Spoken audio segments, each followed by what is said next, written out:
Hello, Ellen. Hi, Mary. O ano, kamusta? Ito, maayos naman. Ikaw, kamusta na? Eto, ganun pa rin. Bakit parang may something sa'yo? Ano ka ba, sadya? Diyan, ganito lang ako. Hmm? Sa totoo lang, medyo meron. Ano yun?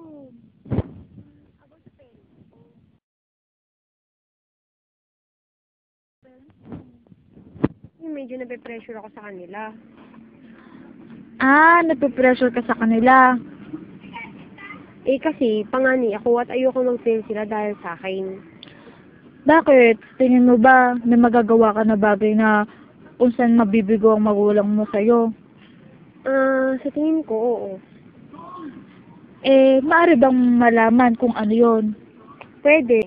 Pero maaring bang ating-atin lang. Ganito, Mary.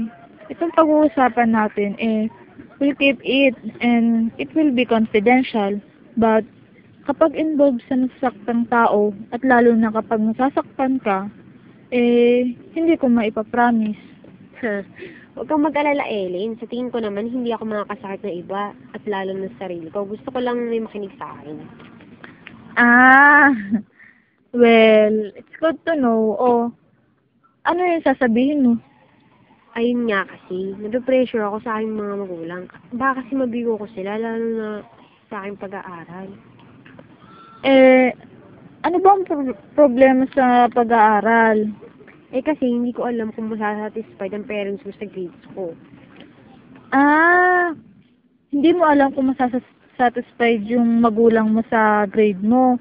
Nasubukan mo na bang ipakita sa kanila ang grades mo? Oo naman. Ano sabi nila? Tomorrow is another day. Ayun naman pala Alam mo, Mary, napakaswerte mo naman at may parents kang ganyan. Oo nga. Natutuwa ako sa kanila kasi na-inspired ako kapag sinasabihin nila ako ng ganun.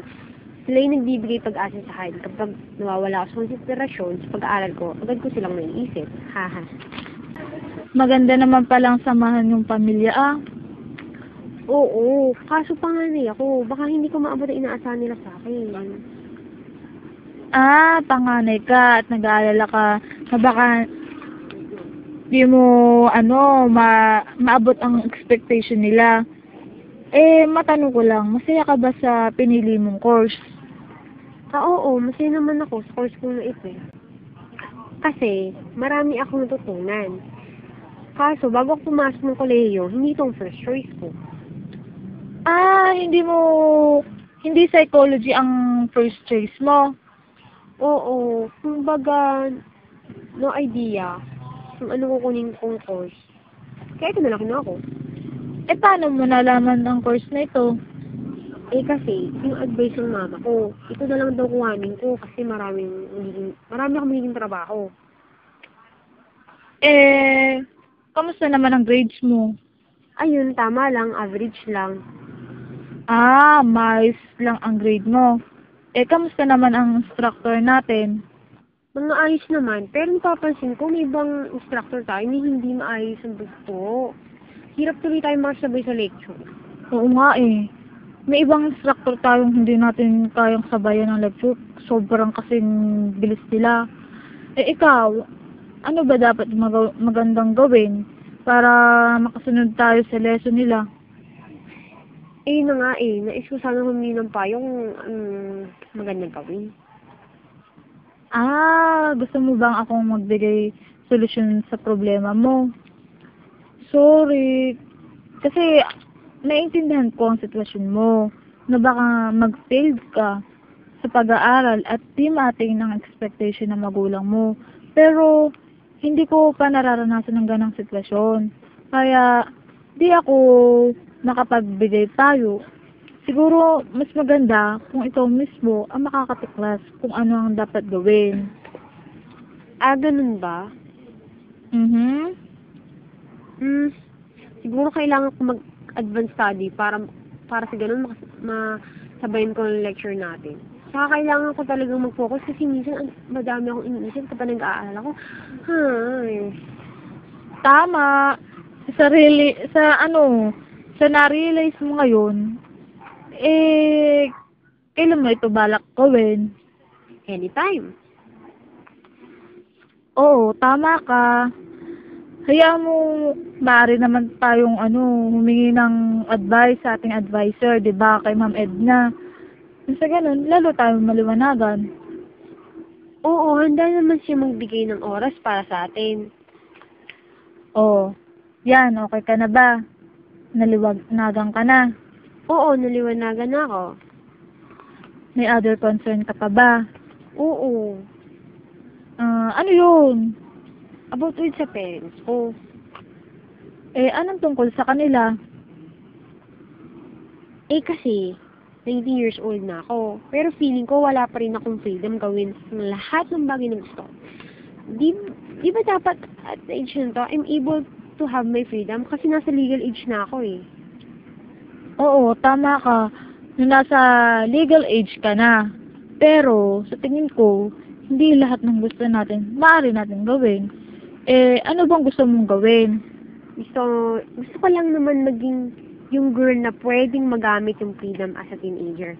Yung bang supportive yung parents, basta kung saan ka masaya, yun sila, at alam ko naman yung limitasyon ko eh.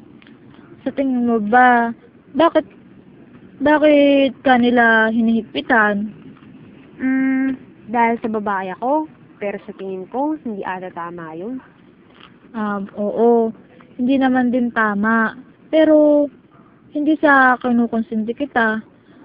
May mga bagay kasi na hindi pa dapat maintindihan ngayon. Dahil sa na-enjoy o na-insecure tayo sa ating nakikita. Kumbaga, yung mga nararanasan ng iba, gusto rin nating maranasan. Kaso, minsan, mali rin, subukan. Dahil napapahamak lang tayo. Oo nga eh, pero maaari bang ganito na lang sila? Eh, paano naman ako? Napag-iwanan na ako. Hindi ko naranasan yung makagala ko sa mga kalibigan ko. Nasubukan mo na bang kausapin ng mga magulang mo? Oo, pero wala pa rin nangyari. Parang wala rin sila, parang hindi sila nakikinig. Ewan, baka ayaw talaga nilang pakinggan ako. Sa tingin mo, ayaw ka nilang pakinggan. Eh, halimbawa, lumagay ka sa sitwasyon ng magulang mo. Ano kayang gagawin mo kapag may isa kang anak na katulad mo? Sa panahon ngayon, maraming masamang tao at kailangang protektahan ko sila. Marahil, kakausapin ko ang aking anak tungkol sa mga bagay na yun upang malaman ko kung anong nasa isip nila, kung anong gusto nilang gawin at yung bang tama lang. Lugaw naman. Siguro magiging isang mapang-unawa kang ina para sa mga anak mo. Pero dapat nating maintindihan kung bakit sa ganung parang ka pinalaki ng magulang mo. Oo nga eh. Hi, sana maintindihan nila ako. Oo nga eh. Sana maintindihan ka na nila. Siguro, marahil naranasan na nila yan. At marahil din na hindi naging maganda ang resulta sa kanila. Kaya natatakot sila na baka mangyari ulit yun sa'yo. Oo nga eh, pero talagang minsan hindi ko alam gagawin ko. Kasi kapag ipapaalam ko sa kanila, lagi na lang pag sa kanila. At kung papayagan nila ako, hindi ko rin naman ma-enjoy dahil super duper limitado. Alam mo, tingin ko sa parents mo, hindi naman sila kinukuha yung kaligayahan mo. Pero, diba, hindi mo din masabi yung nasa paligid mo. May tiwala yun sa'yo, pero sa barkada mo, baka wala. Yun nga ang mahirap. Dahil wala silang tiwala at dahil doon, na-develop yung pagiging mahihain ko. Sa tingin ko, hindi ako makapag-grow kasi hindi nila ako hinayaang maging independent kahit papaano. Nasabi mo ba yan dahil sa naging mahigpit ang magulang mo talaga? Talaga bang naging hadlang nun para di ka makapag-grow? Oo, kasi di ba? Tingala lang, kasama kayo, nahihirapan pa rin ako magpaalam. Sa mga ginawa nila, nagtatanim ka ba ng sama ng loob sa parents mo? Sometimes, hindi mo din kasi may iwasan kasi para bang naiiwanan ko ang panahon. Parang ako naiiwanan ng panahon, hindi ko medyo nagiging teenager ko. Kahit kasi yung mga, hindi nila ako pinapayagan eh, kahit saan. sa ginagawa nila ngayon, naiintindihan mo ba nila? Oo, ilang mahal nila ako. At kaya nila yung nagagawa. Pero, di ba, pag nagmahal, dapat mas ready sila sa pagpapaligaya sa anak nila. Diba, sabi mo, lumaki ka ng mahigpit sa'yo ang magulang mo. Eh, anong ginagawa mo? Paano ka nakapag-adjust? Nag-a-adjust. Haha, parang palagi kong ginawa yun. Pero, yun nga, iniintindi ko pa rin sila. Dahil magulang ko sila, dahil mahal ko sila, at mahal din nila ako.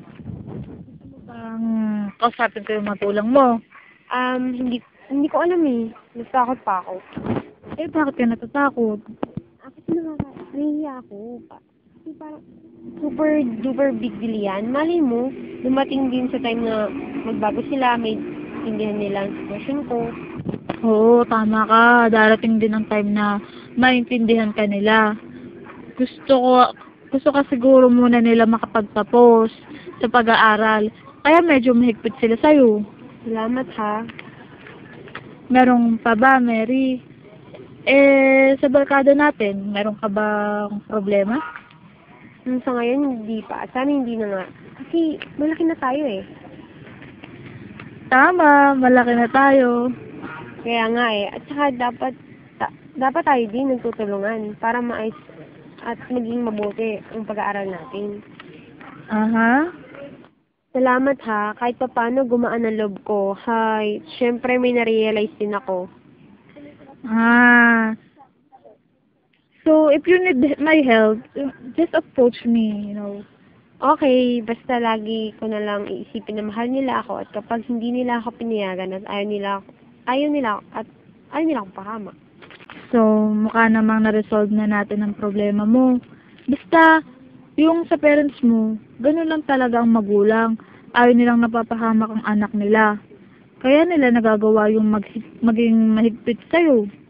At yung problema natin sa mga teacher natin, we'll do an action para mas maging okay yung communication natin with them. Basta just approach them if hindi natin talaga makuha ang sinasabi nila. Okay? Merit, thanks for sharing your problems. Basta just approach me pag may problema ka.